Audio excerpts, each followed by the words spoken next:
Yeah, I don't know what's going on with the claimed power output of this car, but it's not 320 brake horsepower. Yeah. You're a control freak. Yeah, exactly. Right, okay, exactly. cool. Okay. Yeah. Oh, there was a pop. So, the Golf is not the only exciting thing that you have, is it? No. And right at the end of that video, I asked him, TCR or Golf R? And what was the answer at that point of time? Hi everyone and welcome back to the channel. So the casual style of the Tesla video went down really well. So we're going to try that again today. So today I'm heading over to see my friend Joe, who works at Volkswagen Bury St Edmunds. So it's the same dealer group that I used to work for.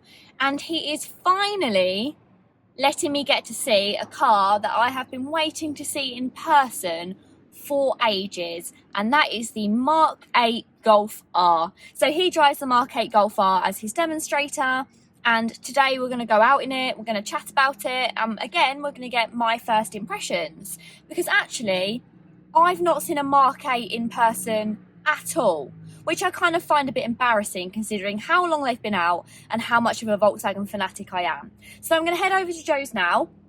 Joe has actually been in one of my videos before. We actually did the GTI TCR, which I'll pop up there if you fancy watching that video. And yeah, so I'll head over there now. I'll see you when I'm there. So, if you want to find a fact dumping video, there are hundreds on the Golf R. However, what is probably interesting is to find kind of the opinion of somebody that has lived with a Golf R, a Golf MK8 Golf R, for a couple of months, which is Joe. That's exactly what he's done. And very interestingly, the last time Joe was in a video, which I'll pop up a link to here, was in the GTI TCR. And right at the end of that video, I asked him, TCR or Golf R? And what was the answer at that point of time? Back then it was the TCR. It was. I mean, that gives a little bit of an inkling to where this conversation is going to lead. But yeah, just chat us through how you found this compared to other generations of performance Volkswagens. Yeah, sure.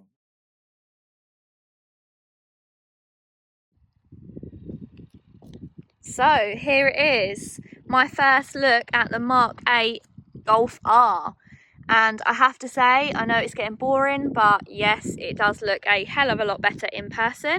It looks a lot more aggressive in person. So just to go over this particular spec, so this is actually finished in the white, which is the only free colour.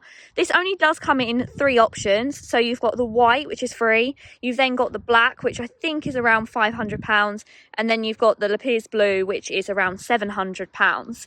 But even in white, it does look really good on the car. Obviously, you've got the contrasting of the blue brakes, the blue light bar that runs along the front, and then the contrasting of the black as well. So it does look really good. The wheels on this car are also an upgrade. So these are upgraded to the 19s, which do look fantastic.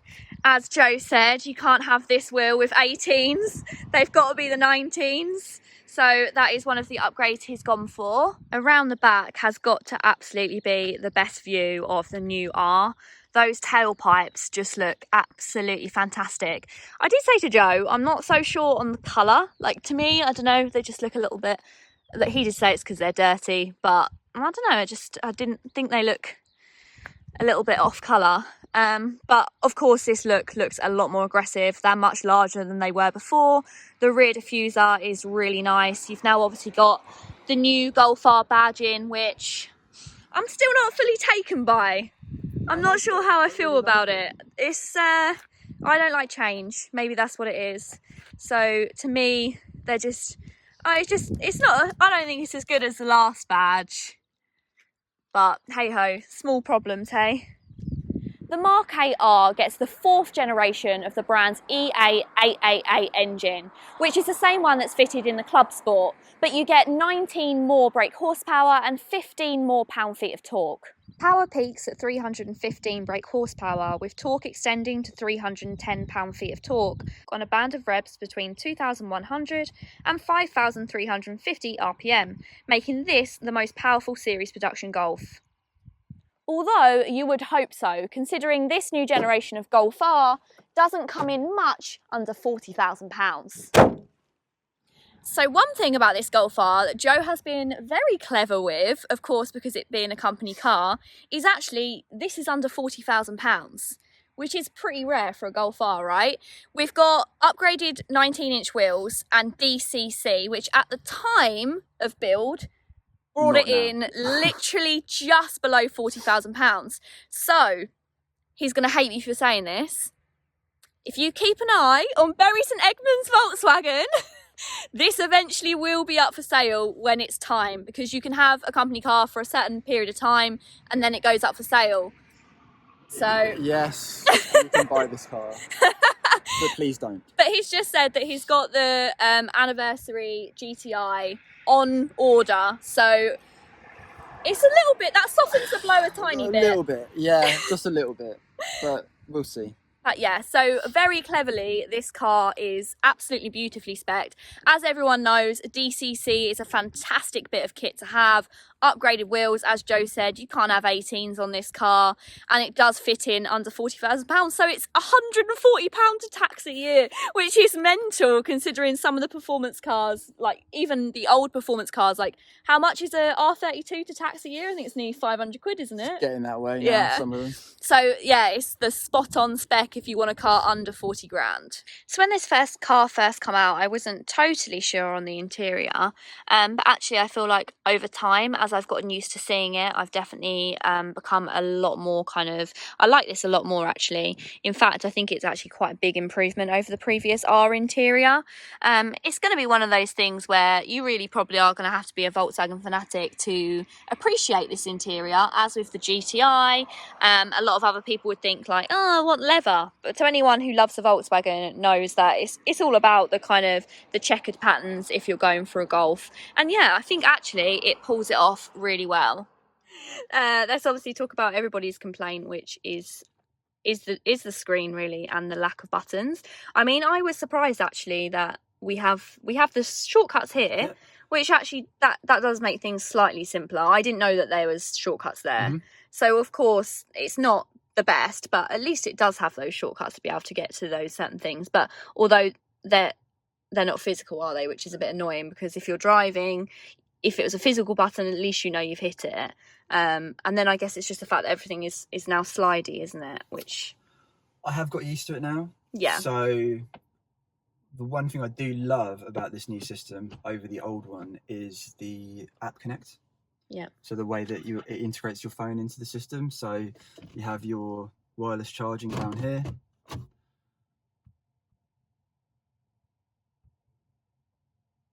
And it will actually, probably shouldn't play that, should we?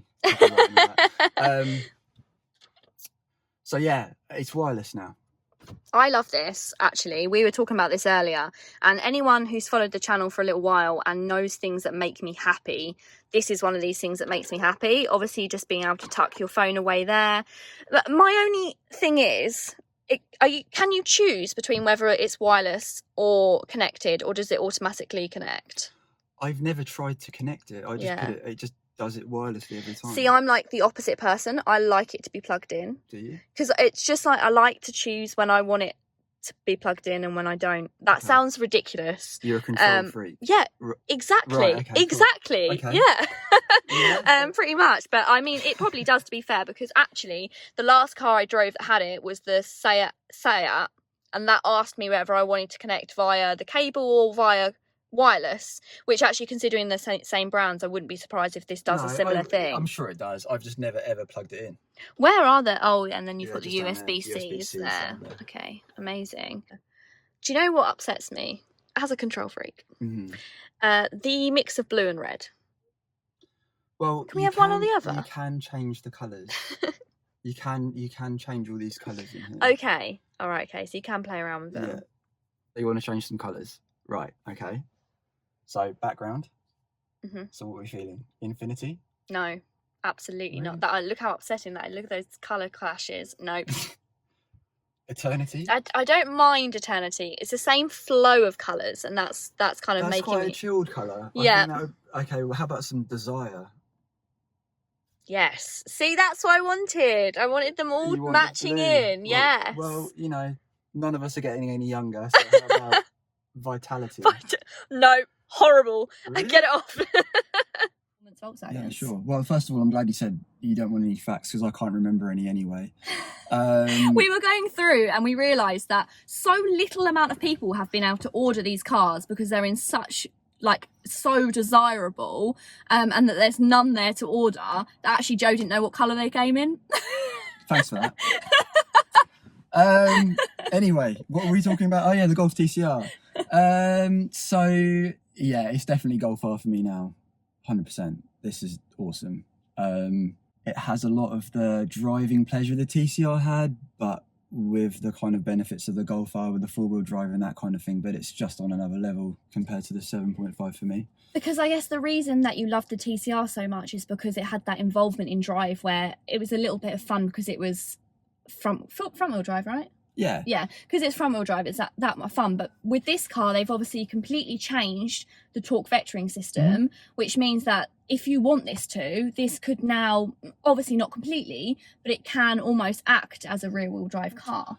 Almost, yeah. So basically, I mean, safe is the wrong word because it's not like this car feels unsafe. Like as soon as you put your foot down, it's going to spear you off into a ditch. But that was always my thing with the Mark 7 Golf R, was that I kind of hate to say it, but after about a month or so of driving one, you just kind of got a bit used to it. Whereas this still puts a smile on my face now, and I've done 3,000 miles on it, and every time I go out in it, I like cars that are an occasion to drive. Yeah. And this is definitely one of those cars. They've absolutely nailed it. They've just nailed it. It just pulls together. The way I described it to someone recently, it just pulls together all the kind of all the good things about every kind of performance Golf that's come out before it and kind of puts them into one car. Wow. That's how I would describe it. Yeah. So, and having driven basically any kind of Golf you care to imagine, from the Mark 1 right up until the present day. Yeah.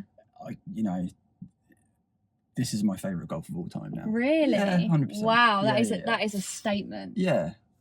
All the little details about it. Having the little R button on the steering wheel. I love that. So what does that do? So it puts it into race while you're driving along. So basically you don't have to go into the mode button there. You can just click that. Oh, amazing. Okay, that's brilliant. So. Yeah, that definitely makes things a lot easier. Especially because with people saying that this being slightly fiddly, I guess that makes it, that's a bit of a shortcut for something fun. Exactly. Yeah, so you don't have to press mode and then kind of click your little buttons in here. You literally just press race on there. Oh, amazing. Something we alluded to earlier when I asked Joe, but I kind of wanted to get his opinion. So I was desperately trying to search online because let's face it, this car has a lot more power than they claimed. Or at least that's what we're thinking. I mean, this car is supposed to have, on paper, the Mark 7 R did 0 to 60 4.6, and this is supposed to be 4.7. But you said that this feels miles faster than the Mark 7. Yeah, I don't know what's going on with the claimed power output of this car, but it's not 320 brake horsepower. Yeah, yeah. I was literally trying to search online what would be the reasons for underclaiming a power. Well, I've heard a rumour that Volkswagen just made the initial run of cars more powerful. Why, I don't really know. I don't even know if that's anywhere near being true. Right, okay. But I don't know. Just to make it more exciting for the press or whatever when they drove them. But that is a rumour I've heard. Whether that's true, I don't know. And then Harvey handed them out. That's the thing, and then didn't build any. Yes. Oh, okay, interesting. Well, obviously that'll be something to wait and see. I can't really see that happening though. No, neither can I. No. Like I said, I don't know that's true, but why? That's the thing though. If there's no answers, people come to conclusions of their own answers. And you can, it's a fact, isn't it? People have dynoed them and they're putting out 340s. So but I guess it's just that on top of the fact that they're dynoing it at a little bit more than they're supposed to be, on top of that, it's all the combination of everything else that's gone into this car, which then just makes it feel so much quicker. It handles so much better. Yeah. Just the way, like you were saying, like no car puts power down. No, it's not all about the power. It's how the car puts that power down, and this just gets it down so well. So yeah, I mean, to be honest with you, I think genuinely, even if it did have 320 brake horsepower, it would still feel like more. Yeah. Because of the way it gets the power down. So, sure. You know, who knows what's going on. I don't think I'll ever get a chance to put this one on a dyno, to be honest with you, so we'll never know. Never the know. next owner might. The next owner might, yeah. Well, they'll have to let me know. Yeah, Keep me posted. definitely. Right, we've got to do a quick sound check. I've just said before we go. I'm going to jump out and we'll see. I mean, you can hear it from the inside. Yeah, but It's quite a rumble, but...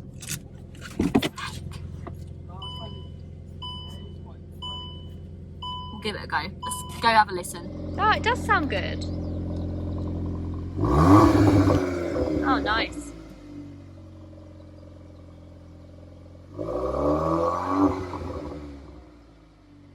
So I was actually previously saying to Joe on the way over that actually the marks, around the Mark 7, 7.5, it actually lost the kind of pops and bangs with WLTP. They become a lot softer. So I'm so pleased to hear some pops and bangs again, because you've got to have them on a performance car, but actually the Golf sounds really nice. So something we had a little giggle about is in race mode. It's firm. It's very firm. I was kind of bouncing all over the place. But one thing I will say, it's quite entertaining watching your passenger try and type something into their phone while you're driving. But we like that, right?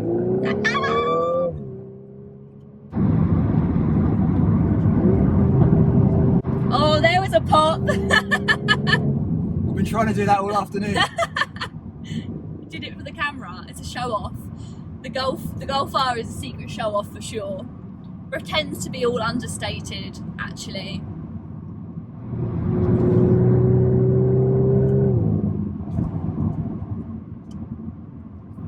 Oh, now we're behind some classic cars.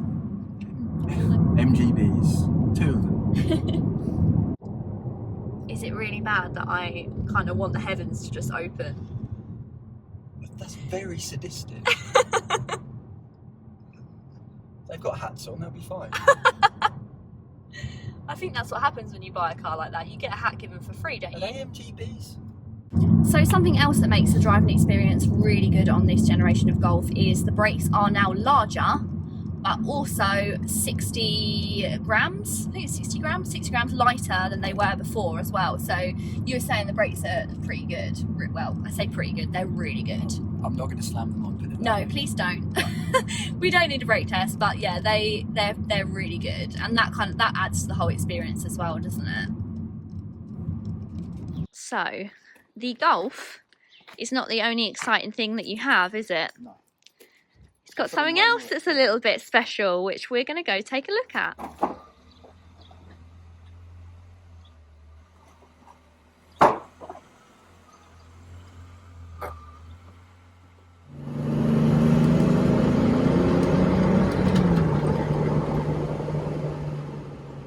This is Pride and Joy number 2. No, this is Pride and Joy number 1. Oh, sorry. Okay, tell us a bit about it. So this is a 1994 Corrado VR6. I had it resprayed a couple of years ago. It was an absolute shed when I bought it. It was all rusty. It's all been welded up now. It's got some genuine BBS replicas on it. And yeah, other than that, it's been lowered. It's got a Miltech exhaust. Engine's completely standard at the moment, which is probably how it's going to stay. So it's probably producing about 100 brake horsepower, I would have thought by now. Yeah, absolutely love it. This is what I was saying about having something that's an occasion to drive. Yeah. So there we have it, 2 in their own rights, very interesting Volkswagens. I really hope you've enjoyed this video. Thank you, Joe, for having us and showing us your 2 cars. Of course, if you are interested in a new Volkswagen, the Golf R is pretty hard to come by, but if you do want to get hold of something, then please make sure that you hit up Joe. I'll put the details of Berry Volkswagen in the details below. And yeah, if you've enjoyed this video, please go ahead and give it a massive thumbs up. And if you want to see more videos like this, then go ahead and hit the subscribe button. Until next time, bye.